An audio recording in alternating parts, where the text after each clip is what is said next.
વધુ સમાચારમાં વાત કરીએ તો અવારનવાર દારૂનો તેમજ બિયરનો જથ્થો મળી આવતો હોય છે। ત્યારે ભાવનગરની વાત કરીએ તો ભાવનગરના કુંભારવાડા વિસ્તારમાંથી ઇંગ્લિશ દારૂ બિયરનો જથ્થો ઝડપાયો છે। બુટલેગર ફરાર। ડી ડિવિઝન પોલીસે દારૂની નાની મોટી 35 બોટલ તથા 6 નંગ બિયરના ટીન મળી આવ્યા છે।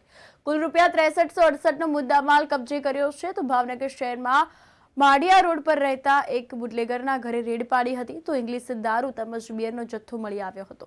આ દરમિયાન બુટલેગર ફરાર થઈ ગયો હતો। સમગ્ર બનાવ અંગે જાણકારી મળતા ડી ડિવિઝન પોલીસ સ્ટેશનના જવાનો પેટ્રોલિંગમાં હતા અને બાતમી મળી હતી તો બાતમીના આધારે રેડ પાડવામાં આવી હતી। તો તે અંતર્ગત ગેરકાયદેસર વેચાણ કરે છે તેવી વિગતો મળી હતી તો હકીકતના આધારે બાતમીવાળી જગ્યાએ જઈને રેડ પાડતા પરપ્રાંતીય બનાવટની ઇંગ્લિશ દારૂની નાની મોટી બોટલો ઝડપી પાડી છે। તો બુટલેગર ત્યાં હાજર ન મળતા કુલ 6368ની કિંમતનો મુદ્દામાલ જપ્ત કરાયો છે। આ અંતર્ગત ડી ડિવિઝન પોલીસ સ્ટેશનમાં પ્રોહિબિશન એક્ટ હેઠળ ગુનો નોંધી આ અંગે તપાસનો ધમધમાટ શરૂ કરાયો છે।